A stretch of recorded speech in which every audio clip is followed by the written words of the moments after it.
नमस्कार। धूमिल पांडुलिपि में आप सबका स्वागत है।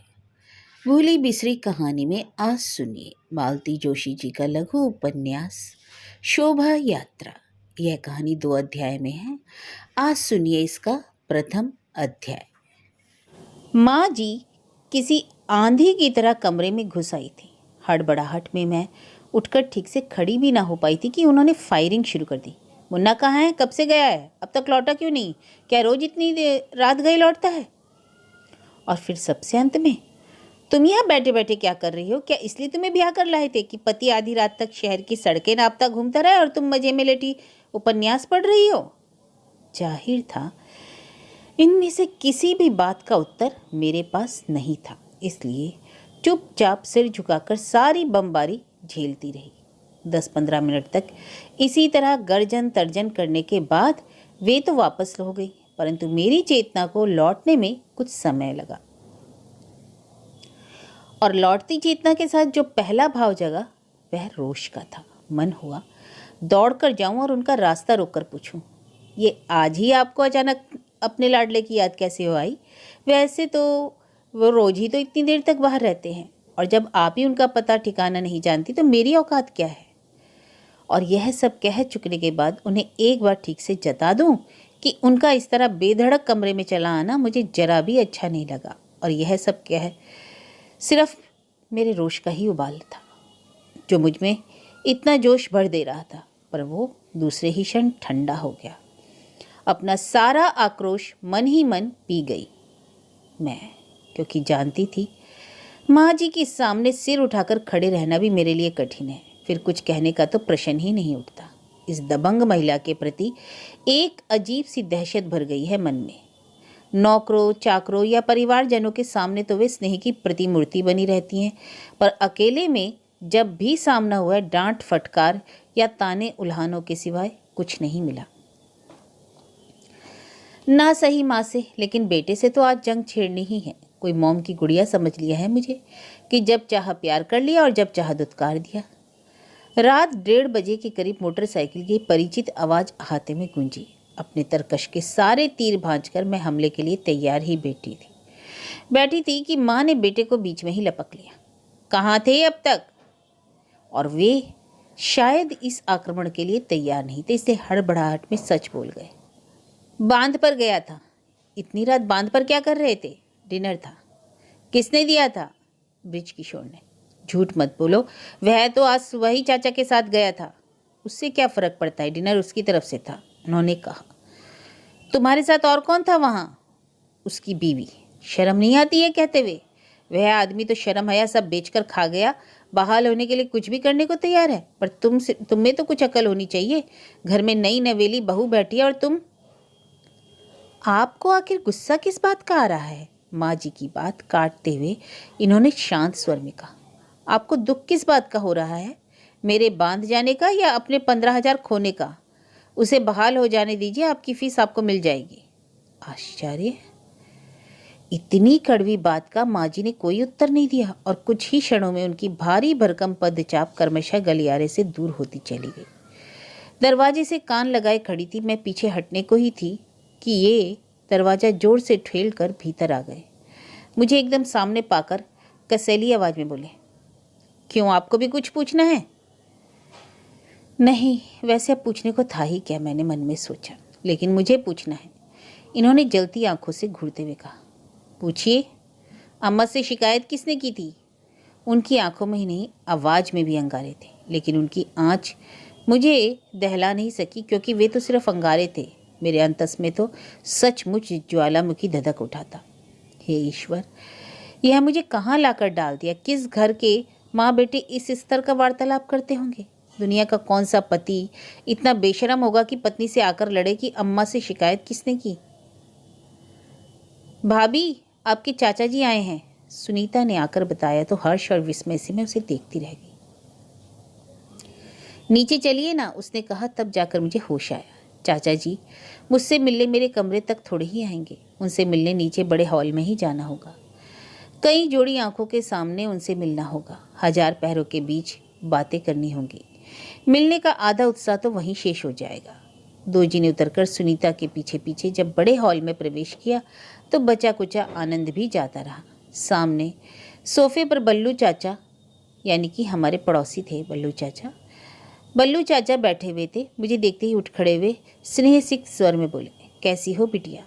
उनके उस स्नेह संबोधन में ऐसा दुलार छलक पड़ रहा था कि मेरे आंसू निकल आए। बचपन में कई बार उनके कंधे पर चढ़कर कच्चे आम तोड़े हैं, उनके गले में झूलकर कई फरमाइशें भी की हैं। मन हुआ फिर से वही नन्ही सी वंदना बन जाऊं और ठुनक कर कहूं, चाचा जी हमें अपने साथ ले चलिए, अब हमारा यहाँ मन नहीं लगता।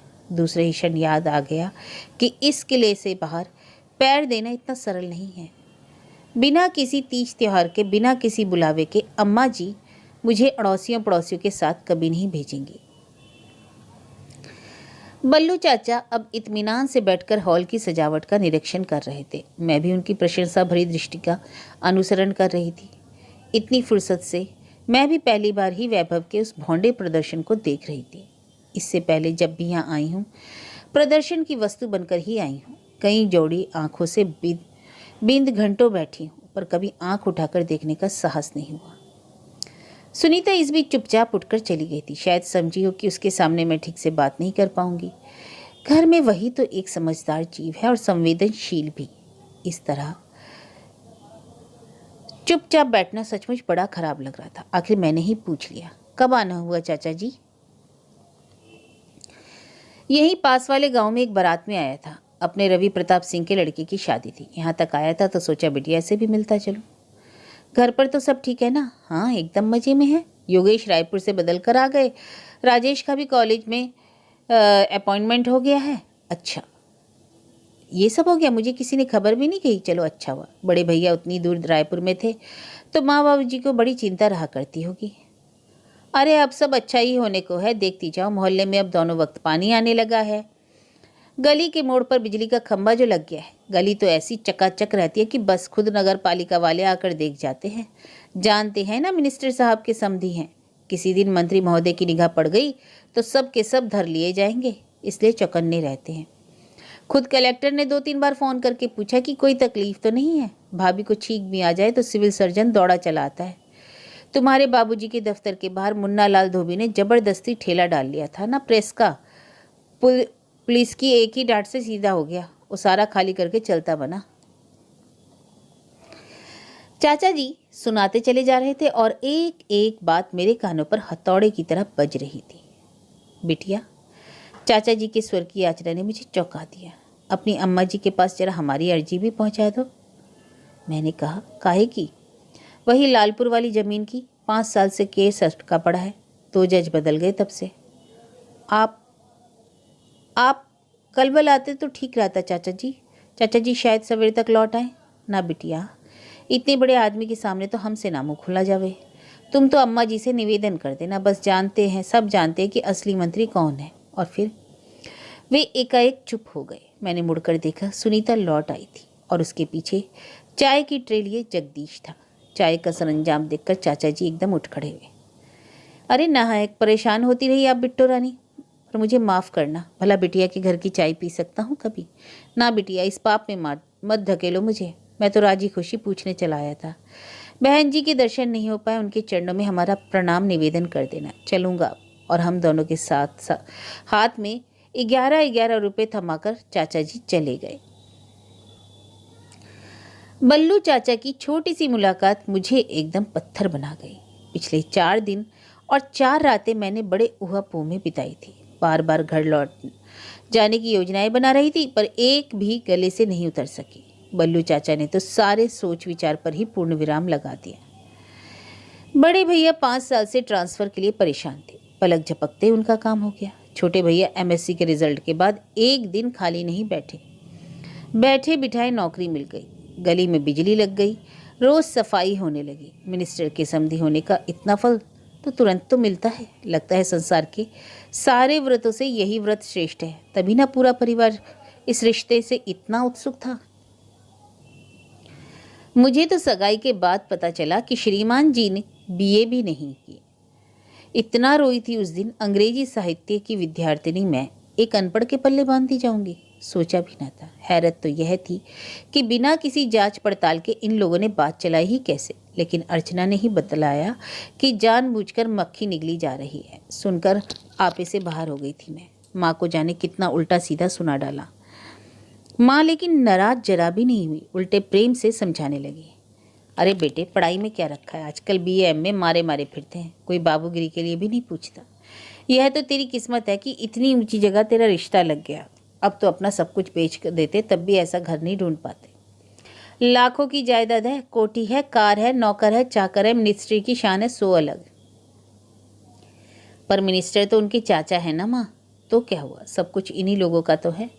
उनके तो कोई बाल बच्चा थोड़ी ही है। बीवी भी कहते हैं पागल थी सो छोड़ रखी है।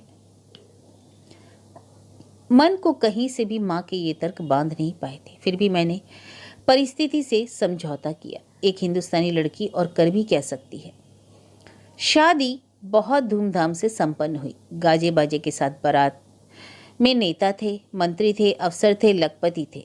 इस भव्य बारात का स्वागत सत्कार हम लोगों के बस का नहीं था, पर शहर का पूरा सरकारी अमला सहायता के लिए दौड़ पड़ा।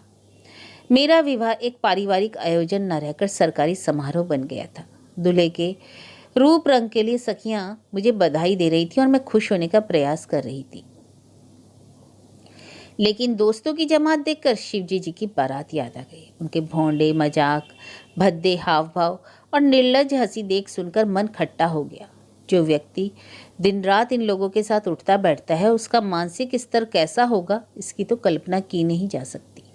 ना सही विद्या, पर मनुष्य में संस्कार तो हो, और संस्कार शून्य व्यक्ति के साथ कोई भावुक मन कैसे जुड़ा रह सकता है।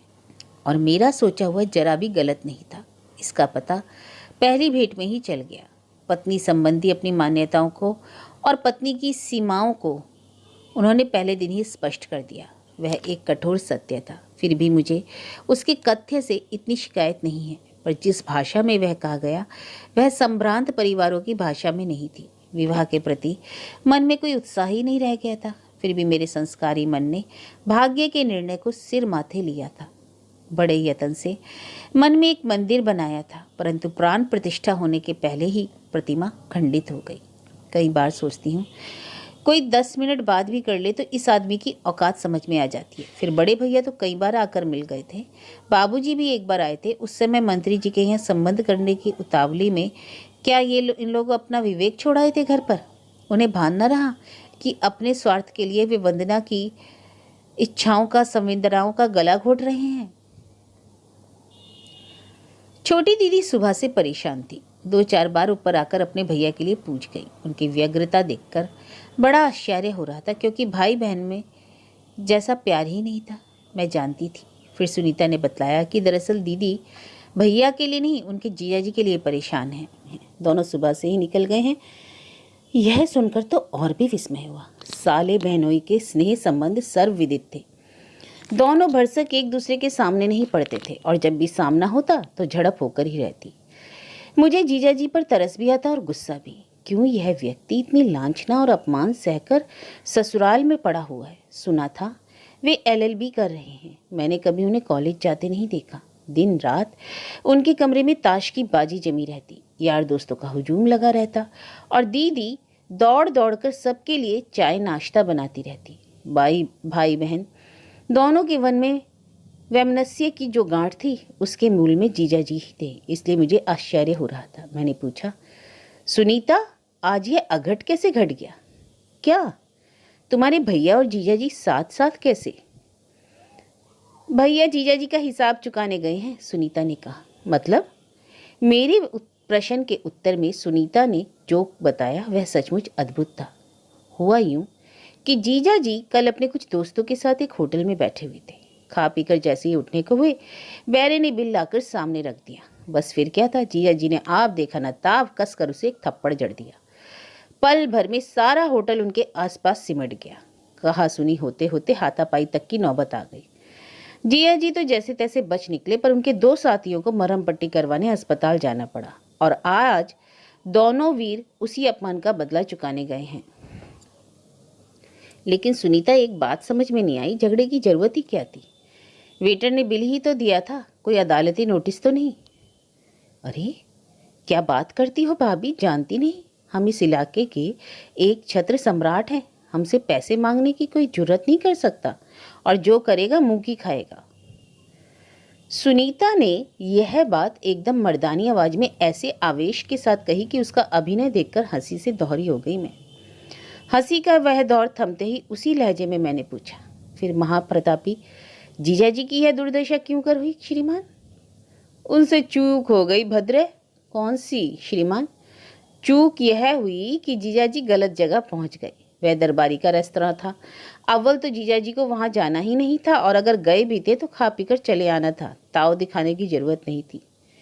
इस बार सुनीता कुछ गंभीर थी, इसलिए मैंने भी गंभीर होकर पूछा, यह दरबारी कौन है? पेट्रोल डीलर है। शहर में उसके 2 होटल चलते हैं, एक रेडियो की दुकान भी है। भैया से उसकी पुरानी रंजिश चली आ रही है, इसलिए वे कभी उसके ठिकानों के पास भी नहीं फटकते। दूसरे, पेट्रोल पंप बंद हो तो घर में बैठे रहेंगे, पर उसके पंप पर कभी नहीं जाते। जिया जी का यह सारा इतिहास जानते तो होंगे? जानते क्यों नहीं, यही तो रोना है। सुनीता से बात करने के बाद मैं भी सोच में डूब गई। मन में अजीब अजीब आशंकाएं उठने लगी थी। उनकी मंगल कामना करते हुए मैं सारी शाम बरामदे पर ही बैठी रही, अपने इष्ट देव का जाप करते हुए। अक्सर दीदी पर आश्चर्य हुआ था और ईर्ष्या भी। अपने नितांत अकर्मण्य पति पर कितनी श्रद्धा रखती हैं वे। दिन भर आगे पीछे दौड़ती रहेंगी। रसोई के लिए मिश्रानी काकी है, गोविंदे है, फिर भी वे दिन रात वहाँ खटकर जीजा जी के लिए कुछ न कुछ बनाती रहेंगी। दौड़ दौड़ कर कमरे में पहुँचाया करेंगी। हफ्ते में 3-3 व्रत रखती हैं वे। एक उनकी परीक्षा में सफलता के लिए, एक उनकी मंगल की पीड़ा के लिए, एक उन्हीं की साढ़े साथी को शांत करने के लिए। सोमवार, मंगलवार, शनिवार, हफ्ते में 3 दिन दीदी अपने पति के लिए निराहार रहती है। लगता है पति भक्ति का यह संस्कार हम लोगों को घुट्टी में ही पिला दिया जाता है, नहीं तो इनकी सुरक्षा के लिए इतनी आकुल व्याकुल हो उठूंगी, इसका मुझे भी अनुमान नहीं था। दिन ढले जब उन्हें अपनी मोटरसाइकिल पर बैठकर सही सलामत लौटते देखा तो मैंने चैन की सांस ली। कमरे में आकर ये बैठे ही थे कि सुनीता आ गई। भैया, दीदी पूछ रही है चाय अभी लेंगे या ठहर कर? वे कुछ क्षण उसे घूरते रहे, फिर बोले, वे जो चाय के शौकीन नीचे बैठे हैं ना, उन्हीं को जाकर जी भर कर पिलाए, हमारी फिक्र करने की जरूरत नहीं है। सुनीता अपना सा मुंह लेकर मुड़ी ही थी कि इन्होंने फिर आवाज दी, गुड्डी, जरा दीदी से कहना कि अपने बबुआ को खूंटे से बांध कर रखे, लड़ने का दम तो है नहीं, सबसे उलझते फिरते हैं। और सुनीता के जाते ही मुझ पर बरस पड़े, अब क्या मेरे लिए चाय भी बनाकर नहीं ला सकती तुम? उनके उस कर्कश स्वर से पल भर पहले मन में उपजी सारी कोमल मधुर भावनाएं बिला गईं। भारी मन से नीचे उतर कर आई तो देखा दीदी ने नाश्ते का शाही सरंजाम किया हुआ। उनका उल्लास देखते बन रहा था। किसी होटल के कर्मचारियों से हाथापाई करके लौटे हुए पति को का वे ऐसा स्वागत कर रही हैं जैसे वे हल्दी घाटी का युद्ध जीत कर लौटे हों। रात के सन्नाटे में फोन की घंटी बड़ी कर्कश लगी। दिन भर के कार्यकलापों से थककर ये गहरी नींद सो रहे थे। दिन भर के मानसिक उद्वेलन के कारण मेरी नींद कोसों भाग गई थी, इसलिए बाहर वाले छोटे कमरे में बैठकर कुछ पढ़ने का और कुछ बुनने का यत्न कर रही थी। इन्हें रोशनी से कष्ट न हो, इसलिए मैंने बीच वाला दरवाजा भी ठेल दिया था।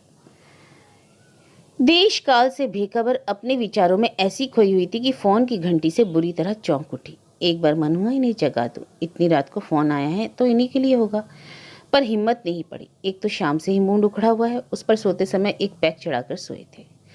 ऐसे में उनकी नींद में व्यवधान डालना मुसीबत बुलाना ही था। मैंने रिसीवर उठाते हुए हौले से कहा, हेलो। कौन? भाभी जी बोल रही हैं? नमस्कार हम भाभी जी। मैं चुप। अरे भाभी जी, हमसे ना बनिए, हम आपको पहचान गए। इतनी महीन आवाज़ उस घर में किसी की नहीं है, सब के सब फटे हैं। काम क्या है बताइए, मैंने यथाशक्ति कठोर स्वर में कहा। आपके छैला बाबू क्या कर रहे हैं? सो रहे हैं। जग जाएं तो हमारा एक संदेशा उन तक पहुंचा दीजिएगा। कहिएगा कि 2-4 गुंडे हमने भी पाल रखे हैं, एक ठो पिस्तौल भी हमारे पास है। तड़प कर मैंने रिसीवर नीचे रख दिया, पर उसके बाद भी वह धमकी भरा स्वर कानों में गूंजता रहा। एक बार फिर इन्हें जगाने का मन हुआ, पर जब्त कर गई। क्या अभी ही उठकर चल दें? दिन भर इतना तनाव झेला था मैंने, अब हिम्मत नहीं थी। अगले 2-4 दिनों में ही सब कुछ सामान्य हो गया। फोन की बात मेरे दिमाग से एकदम उतर गई थी कि एक दोपहर को फिर से घनघनाया। दिन में तो इनका घर पर रहने का सवाल ही नहीं उठता, मुझे ही उठाना पड़ा। हेलो, मैंने कहा। नमस्कारम भाभी जी, आराम में खलल डाल रहा हूँ, माफ़ करेंगी, पर मेरी अर्जी के बारे में पूछ रहा था। साहब बहादुर तक पहुँची है कि नहीं अभी तक? मैंने दिल मिलाकर फ़ोन रख दिया, पर उसके बावजूद उसकी हंसी देर तक मेरे कानों से टकराती रही। फिर तो जैसे यह क्रम ही बन गया, हर 2-4 दिन बाद वह रिंग करता। ये अक्सर घर पर नहीं होते, या क्या पता जानबूझकर ऐसा समय चुना जाता हो। उसकी आवाज़ सुनते ही मैं फ़ोन रख देती, पर सलामी के तौर पर कहा गया विशिष्ट अंदाज वाला नमस्कारम और उसका अनुसरण करती हुई फार्मूला फिल्मों की सी खलनाई की हंसी, इतना तो सुनना ही पड़ता। अजीब परेशानी से घिर गई थी। फ़ोन की घंटी सुनते ही मन कांप उठता था। 1-2 बार तो टाल भी गई थी, पर दुर्भाग्य से वह इन्हीं का फ़ोन निकला। कमरे से अपनी अनुपस्थिति की सफाई देते देते मुझे पसीना छूट गया। आखिर एक दिन जब मेरी सहन शक्ति ने जवाब दे दिया, तो मैंने इनसे सब कह डाला। गंभीर होकर ये कुछ देर तक सोचते रहे, फिर बोले, उसका भी इलाज हो जाएगा, डोंट वरी। उनके इस आश्वासन से मेरा डर घटा नहीं, बल्कि और भी बढ़ गया। जिस दिन ये देर रात तक बाहर रहते, मन में नाना शंकाएं उठने लगता इससे तो वह फ़ोन वाला चक्कर ही ठीक था, कम से कम निरापद तो था। उस निर्जीव उपकरण की शिकायत करके मैंने क्या पाया? बेचारे की रवानगी नीचे वाले कमरे में ही हो गई। मेरा डर वैसा ही कायम रहा, बल्कि और बढ़ गया। ये रोज की तरह रात के 12 बजाकर ही लौटे थे। रोज की बात और थी, पर आज तो इनके पास कारण भी था। सुनीता की सहेली की शादी थी। सुनीता ही नहीं, सारा घर वहां आमंत्रित था। मेरे लिए तो विशेष मनोहार की थी विद्या ने। सुनीता ने भी बहुत कहा था, पर माँ जी नहीं मानी। बोली किसी और दिन ले जाना, भीड़ भाड़ में नहीं भेजूंगी, 100 तरह के लोग आते हैं। पता नहीं किस युग में जी रहे थे ये लोग। चेकअप करवाने के लिए मेरा अस्पताल जाना इनकी शान के खिलाफ था। कल ही डॉक्टर घर पर आकर देख गई थी। बोली बस खुश रहो और सुबह शाम थोड़ा घूम लिया करो। तुम्हें तो अब कहीं बाहर जाने की जरूरत भी नहीं, घर में इतना बड़ा कंपाउंड है। अब उन्हें क्या बताती कि यहाँ तो कमरे से निकलने से पहले भी 10 बार सोचना पड़ता है। जीजा जी 24 घंटे घर पर रहते हैं, इसलिए बीच वाली मंजिल मेरे लिए एक तरह से वर्जित ही है। नीचे चाचा जी के कारण हर दम एक मेला सा लगा रहता है, वहाँ जाने का प्रश्न ही नहीं। बस कभी माँ जी के पास या सुनीता के पास बैठ लिया, बस इतना ही। सो भी बहुत कम। माँ जी के पास तो बिना बुलावे के कभी गई नहीं। सुनीता अपनी पढ़ाई में, अपनी सहेलियों में मग्न रहती है। फुर्सत में रहती है तो ऊपर खुद ही चली आती है। अपने लिए तो बस यह छोटी सी छत है और उससे लगे ये जुड़वा कमरे, इन्हीं में रहकर खुश हो लो या उदास, क्या फर्क पड़ता है। ये लौटे तो सीधे भीतर चले गए। मेरे मन में कई प्रश्न फुदक रहे थे। शादी कैसी हुई, दूल्हा कैसा है, बारात में कितने लोग हैं, डिनर कैसा रहा, दहेज में क्या क्या दे रहे हैं। पर इनका मूड देखकर चुप लगा गई। नाइट सूट निकालकर पलंग पर रख दिया और प्रतीक्षा करती रही कि तभी दरवाजे पर दस्तक हुई। कौन होगा इस समय? सुनीता तो नहीं, शायद भाई के साथ लौट आई हो, कोई ज़रूरी बात कहनी हो, शायद दीदी हो। रिम्मी को उस दिन जैसा फिटना आ गया हो कहीं, या माँ जी, उनके लिए तो समय की कोई पाबंदी ही नहीं है। मैंने बाथरूम के बंद दरवाजे की ओर एक बार देखा, फिर बाहर आकर दरवाजा खोल दिया। गलियारे में एक दीर्घकाय सुदर्शन युवक खड़ा था। नमस्कारम भाभी जी। मुझे लगा मैं जहाँ खड़ी हूँ वह जमीन एकदम भुरभुरी हो गई। श्रीमान जी कहाँ हैं? मेरे मुंह से आवाज नहीं निकली। मेरी गैर हाजिरी में मेरे घर पर जौहर दिखाकर आए हैं, उनसे कहिए हिम्मत हो तो सामने आकर बात करें। मैं खुद चलकर उनकी मांद में आया हूँ, उनकी तरह दुम दबाकर भागने वाला नहीं हूँ। उसकी आंखों में से ऐसी लपटें निकल रही थी कि मैं मंत्रमुग्ध सी वहीं खड़ी रह गई। एक टक उसे देखते हुए लगा कि मेरी पलक झपकते ही यह आदमी झपट्टा मारकर मुझे दबोच लेगा। तभी बाथरूम का दरवाजा खुलने की आवाज आई। साहस कर मैंने पीछे मुड़कर देखा। ये बीच वाले दरवाजे में आ खड़े हुए थे। मैं कुछ कहने को ही थी कि इनका हाथ उठा, एक धाए की आवाज हुई और वह लंबा चौड़ा व्यक्ति मेरे देखते ही देखते धाराशायी हो गया। पल भर को जैसे सारा संसार चक्र सहमकर थम गया था। फिर एकदम मेरी संज्ञा लौट आई। होनी अपनी संपूर्ण भयावता के साथ मेरे सामने खड़ी थी। माँ जी! मैं जोर से चीखी और फिर उनके नाम की गुहार लगाती हुई 150 सीढ़ियां एक सांस में उतर गई। दरवाजा खुलवाने की जरूरत ही नहीं पड़ी, शायद उन्होंने मेरी आवाज़ सुन ली थी। क्या बात है? उन्होंने कड़क कर पूछा। माँ जी, खून खून वहाँ ऊपर। हांफने के कारण मुझसे ठीक से बोला भी नहीं जा रहा था। पेट पकड़कर मैं वहीं जमीन पर धम से बैठ गई। एक मरोड़ थी जो नीचे से उठकर सारे शरीर को व्याप गई। उस प्राणांतक पीड़ा को होठों में ही पी लेने का प्रयास से सारा घर मेरे सामने घूम गया। एक अंधेरा था जो प्रतिक्षण मुझे लीलने बड़ा आ रहा था।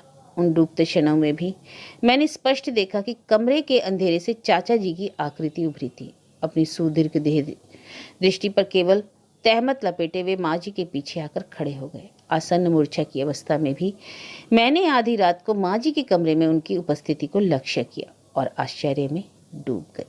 पता नहीं कितनी देर बाद मुझे होश आया। जागने पर अपने आप को नितांत अपरिचित चेहरों से घिरा पाया। केवल एक ही आकृति जानी पहचानी सी लग रही थी। वे थी शायद माँ जी। माँ जी, माँ जी, खून। मैं चीखी पर आवाज गले में फंसकर रह गई। क्या कह रही है? कोई फुसफुसाया। ज़्यादा ब्लीडिंग हो गई है ना, घबरा गई है? नहीं नहीं, वो बात। चुप रहो। उस नीम बेहोशी की अवस्था में भी मैंने उस आवाज़ की कड़क को महसूस किया और अगले ही क्षण उस आवाज़ में मिश्री घुल गई थी। देखो, तुम सीढ़ियों पर से गिर गई थी ना, तुम्हारे सिर में चोट आई है, सख्त आराम की ज़रूरत है, लेटी रहो। नहीं, मैंने फिर प्रतिवाद करना चाहा, पर आवाज़ ही नहीं निकली। एक पीड़ा का प्रचंड वेग था जो पूरे शरीर में चक्कर काट रहा था। उसे झेलने के प्रयास में फिर मेरी संज्ञा धीरे धीरे लुप्त होती चली गई। 3-4 दिन तक मैं इसी अर्ध जागृत अवस्था में लेटी रही। बार बार कोई आकर कानों में मंत्र सा फूंक जाता। तुम्हें आराम की ज़रूरत है, तुम सीढ़ियों से गिर गई थी, तुम्हें बहुत चोट आई है। मन इस बात की गवाही नहीं देता था, पर प्रतिवाद करने की शक्ति भी नहीं रही। चुपचाप पड़ी रहती थी मैं। 5वें दिन उस अपरिचित माहौल से मैं एक युग युगांतर से परिचित चेहरा नजर आया। माँ! अपनी सारी शक्ति लगाकर मैं चीखी और उनसे लिपट गई। पता नहीं कितने दिनों से संचित आंसू बांध तोड़कर बह निकले। माँ बाबूजी अस्पताल में ही 2-3 दिन रहे। वहीं से मैं विदा हुई, गाड़ी जैसे चलने को हुई। माँ जी एकदम माँ के पास आई और बोली, देखिए इसे ज़बरदस्त शौक लगा है, एक तो गिरने का और दूसरे बच्चा भी नहीं रहा, इसलिए इस प्रसंग को घर में ना ही चलाएं तो अच्छा है और लोगों को भी मना कर दें। यह पहला अवसर था जब किसी ने मेरे अजात शिशु को के दुखद अवसान की चर्चा मेरे सामने इतना खुलकर की थी, वह भी इस हिदायत के साथ कि मेरे सामने यह चर्चा ना चलाई जाए। माँ ने घबराकर कनखियों से मेरी ओर देखा, पर मैं शांत भाव से सुनीता से बात करती रही। मन का आकाश क्षण भर के लिए अवसाद से घिर भी गया था, लेकिन मैंने किसी को इसका संकेत नहीं दिया। एक नन्हा खिलौना हाथ में आने से पहले ही गिरकर टूट गया। इस दुर्घटना को मैंने भाग्य का लेख मानकर स्थित प्रज्ञता से स्वीकार कर लिया था। मेरे दुख की जड़ें इससे बहुत गहरी थी, पर देखने वाले जो समझ रहे थे उनके लिए वही सत्य था।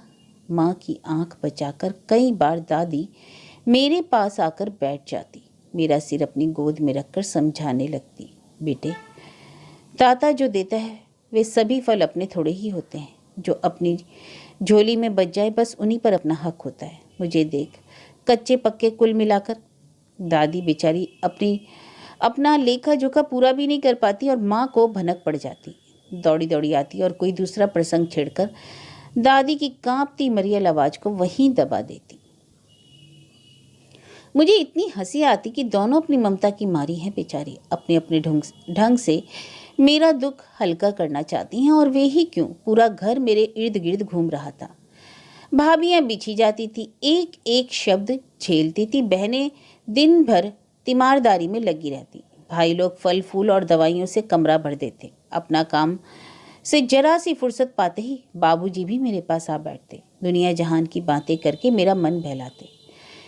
ठीक होने में मुझे पूरे 2 महीने लगे। फुर्सत में आदमी बहुत गहरे तक देख लेता है। मैंने भी लक्ष्य किया कि बल्लू चाचा गलत नहीं कहते थे। घर का नक्शा सचमुच बदल गया है।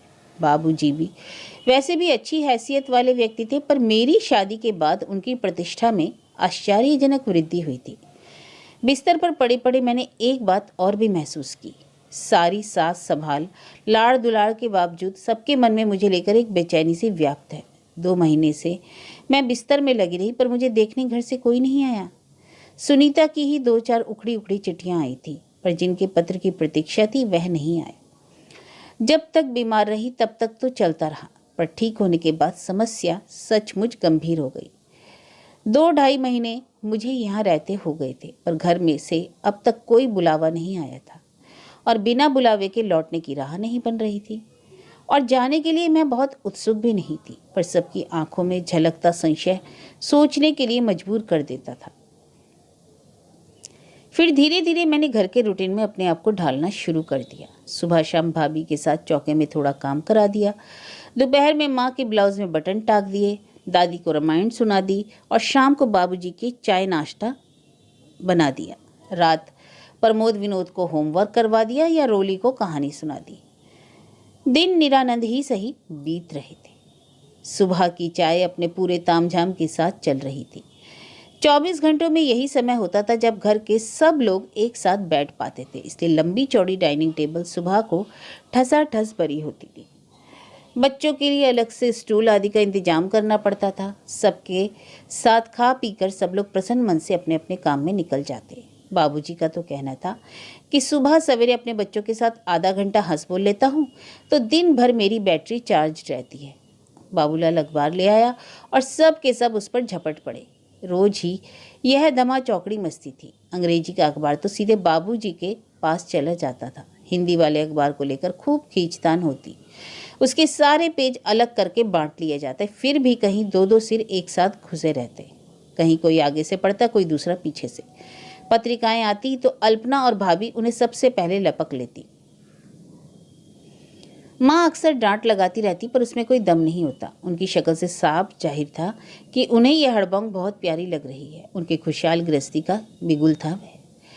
एक हाथ में चाय का कप थामे सब लोग अपने अपने हिस्से का पेज पढ़ रहे थे कि बड़े भैया एकदम बोले, बाबूजी, ये पढ़ा आपने? दरबारी लाल हत्याकांड का अभियुक्त राम संजीवन काछी अपने घर में मृत पाया गया। वह अभी कुछ दिन पहले ही तो जमानत पर छूटा था।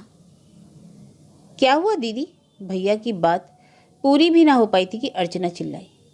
कुछ नहीं रे, चाय छलक गई थी, अभी साफ करके आती हूँ, नहीं तो दाग नहीं छूटेगा, मैंने उठते हुए कहा और चाय से सनी साड़ी की पटलियां हाथ में थामकर बाहर निकल आई। जाते जाते मैंने सुना माँ डांट रही थी, सुबह सवेरे कोई अच्छी खबर नहीं सुना सकते तुम लोग? वही मरने मारने की बातें, जब देखो तब मरे। अखबार वालों को और कुछ नहीं मिलता? किसी तरह साड़ी पर पानी डाला मैंने और वहीं पिछले बरामदे की सीढ़ियों पर ही पसर कर बैठ गई। शरीर की सारी ताकत जैसे किसी ने एकदम सोख ली थी। उठकर कमरे तक जाने का भी हौसला न रहा। चाय तो दरबारी का नाम सुनते ही छलक गई थी। बड़े यत्न से विस्मृत किया हुआ वह प्रसंग आंखों के सामने घूम गया था। वह दीर्घकाय आकृति, वह सुदर्शन चेहरा, खलनाई की हंसी, खास ढंग से कहा गया नमस्कारम और वह रोवीली आवाज, और फिर कटे वृक्ष की तरह एकदम ढह जाना। क्षण भर में यह सब किसी चलचित्र की भांति मेरी आंखों के सामने घूम गया था। लेकिन उसके बाद क्या कहा था भैया ने? किसका नाम लिया था? राम सजीवन यानी काका। लेकिन उस दिन तो बेचारे घर पर ही नहीं थे, दीदी लोगों के साथ शादी वाले घर में गए हुए थे। जीजा जी उस दिन कानपुर एक दोस्त की शादी में गए थे। इन्होंने तो साफ कह ही दिया था कि शादी में तो जाएंगे लेकिन किसी को लाने ले जाने की जिम्मेदारी नहीं लेंगे, इसलिए फिर काका को साथ जाना पड़ा। वैसे चाचा जी वहीं थे उस समय, इसलिए गाड़ी भी थी, पर लड़कियों के मामले में माँ जी किसी पर भरोसा नहीं करती थी। सिर्फ काका ही उनके विश्वस्त थे। बेचारे 20 साल से ड्योढ़ी पर थे। अक्सर अपनी खिड़की से मैं देखती रहती। सफ़ेद झक धोती, सफ़ेद कुर्ता, कल्फ लगा साफा, कमर में लाल कमरबंद जिसके पीतल के बटन दूर से झिलमिलाते, कंधे पर झूलती रहती एक बंदूक। नुकीली मूछों के साथ काका किसी राजपूत सामंत से कम नहीं लगते थे। यहाँ बैठी क्या कर रही है बीनू? माँ घबराई सी मेरे पास आकर खड़ी हो गई। कुछ नहीं माँ, साड़ी सुखा रही थी। अरे वाह, क्या यही एक साड़ी रह गई है पहनने को? गीले कपड़े पहनकर बीमार पड़ना है क्या? चल उठ। सच बताऊँ माँ, काका की खबर सुनकर मन कैसा तो हो गया। अरे सो तो होना ही है रे। माँ खुद ही मेरे पास बैठ गई और बोली, इतने दिन हो जाते हैं तो नौकर नौकर थोड़े ही रहता है, ते घर के आदमी हो जाते हैं। और उसने तो बेचारे ने घर के बड़े बुजुर्गों सा ही काम किया है, नहीं तो लड़की बच पाती भला। माँ क्या हुआ था ठीक से याद नहीं आ रहा।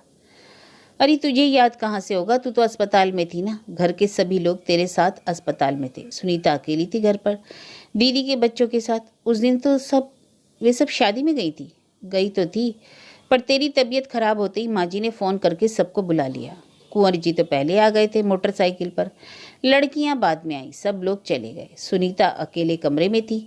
यह भला आदमी पता नहीं कहाँ से टपक पड़ा। उस दिन कुंवर जी उसके भाई के साथ मारपीट कर आए थे, इसलिए बदला लेने आया था। भाई तो मिला नहीं, बहन आता गई। उसकी चीख सुनकर राम संजीवन दौड़कर ना आया होता तो अनर्थ हो गया होता। जानती है, तेरी सास ने फौरन 1000 रुपये निकाल कर उसे दिए थे। बोली पुलिस की नज़रों में वह हत्यारा हो सकता है, हमारे लिए देवता है। उसने घर की इज्जत बचाई है। घर की इज्जत तो सचमुच बचा ली थी काका ने, पर कैसे, यह बात माँ कभी न जान पाएगी। और ऐसा त्यागी वीर पुरुष अपने घर में मृत पाया गया। क्यों? अखबार ने लिखा है। मृत्यु के कारणों का पता नहीं चल सका। इससे एक बात तो स्पष्ट हो ही जाती है कि मृत्यु स्वाभाविक नहीं थी। क्यों? दिन भर मेरा मन इसी उधेड़-बुन में खोया रहा। शाम को बाबूजी का समय होते ही मैं किचन में चली आई। मैं किसी को भी यह आभास नहीं देना चाहती थी कि मैं परेशान हूँ या अन्य मनसक हूँ।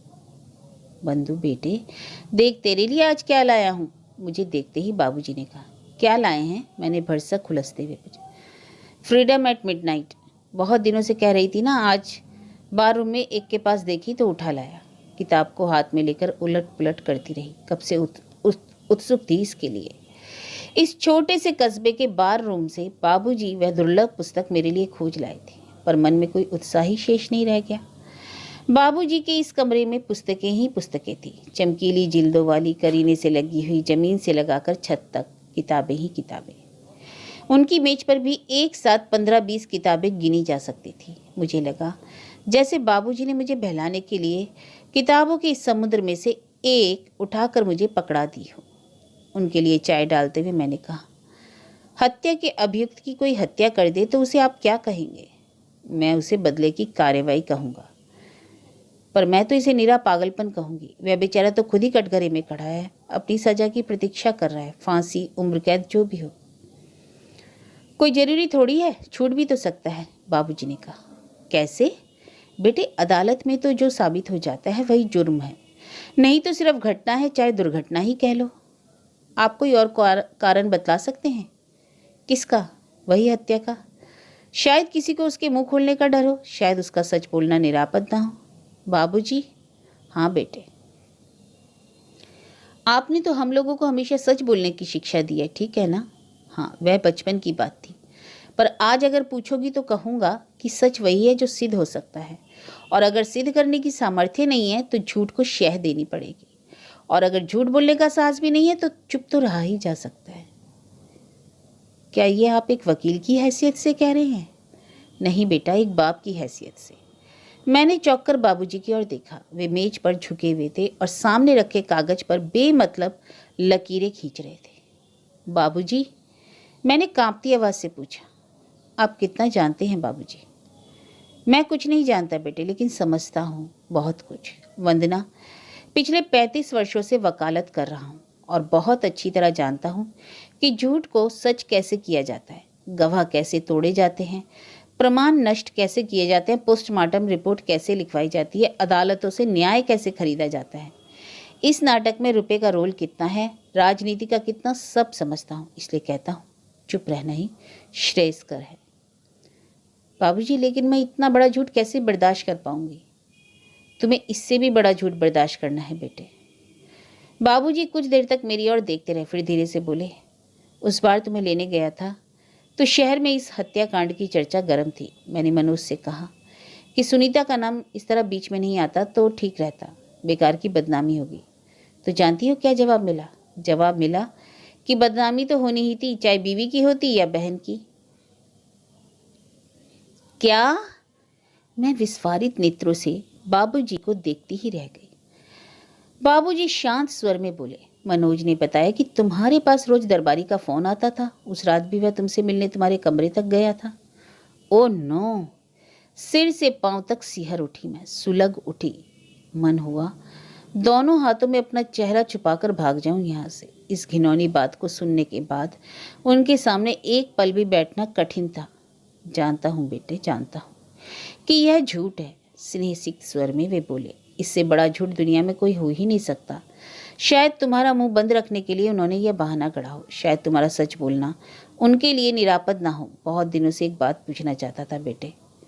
उस दिन तुम अपने आप गिरी थी या किसी ने तुम्हें ऊपर से धक्का दे दिया था?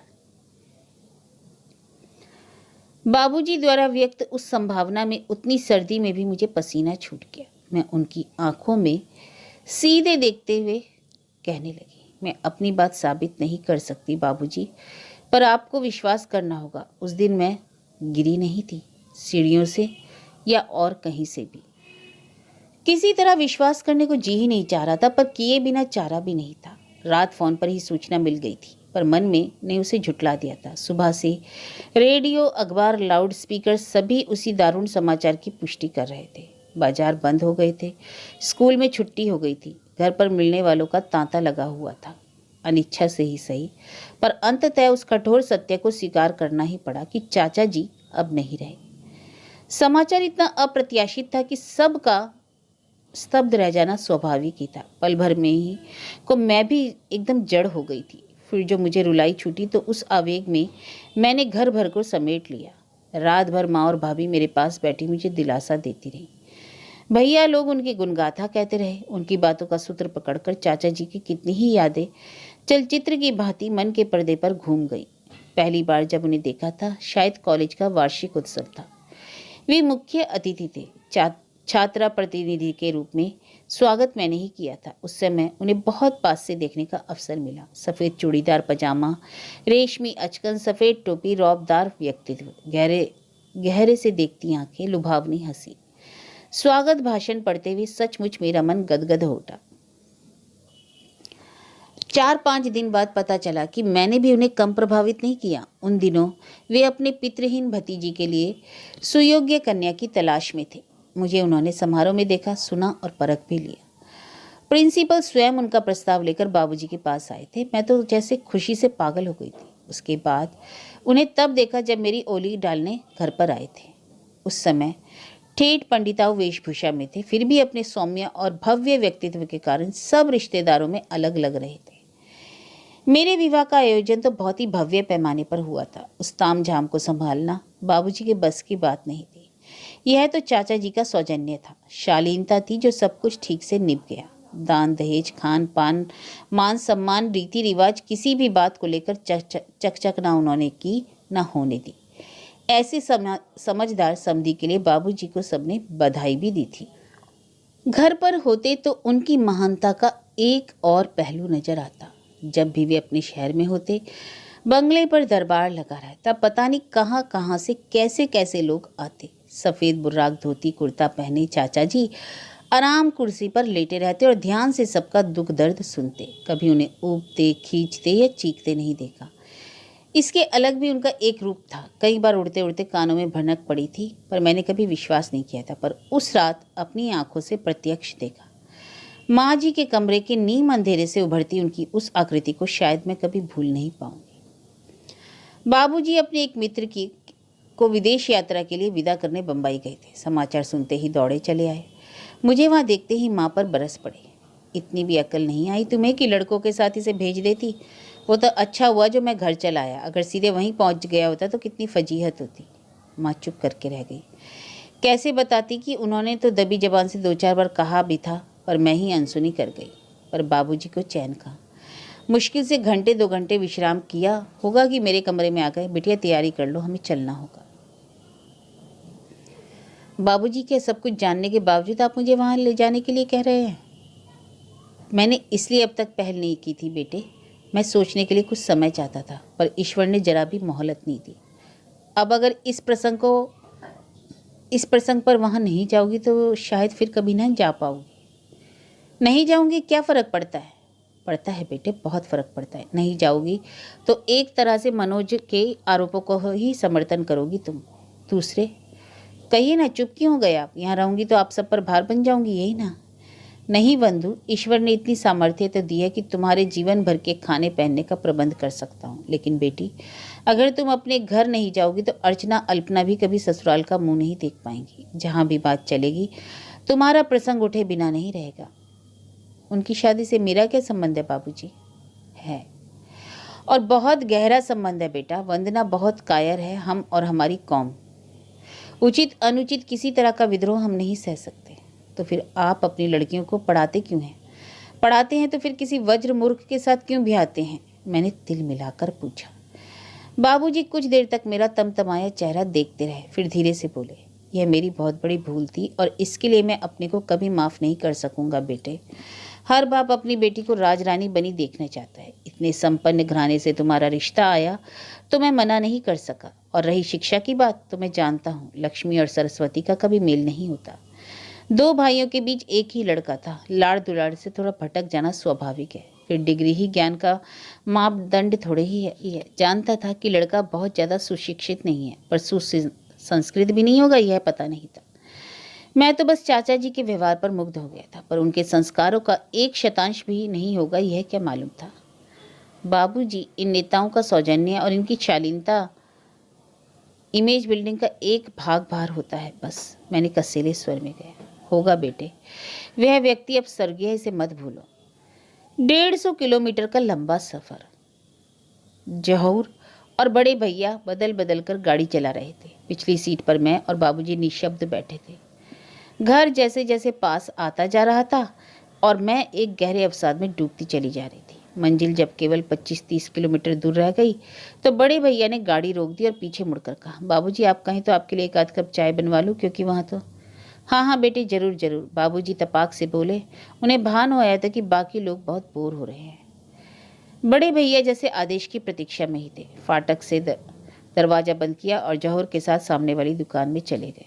वंदना, मैंने चौंक कर देखा। बाबूजी ने मुझे आवाज़ दी, और कहाँ से? एक बात याद रखनी होगी बेटे, फिर किसी गहरे कुएं से आवाज़ आई। क्या? मैंने पूछा। उस रात तुम सीढ़ियों से ही गिरी थी, और उसके बाद क्या हुआ तुम्हें कुछ याद नहीं। मैं विस्फारित नेत्रों से उन्हें देखती रही, पर वे खिड़की के उस पार जाने क्या देख रहे थे।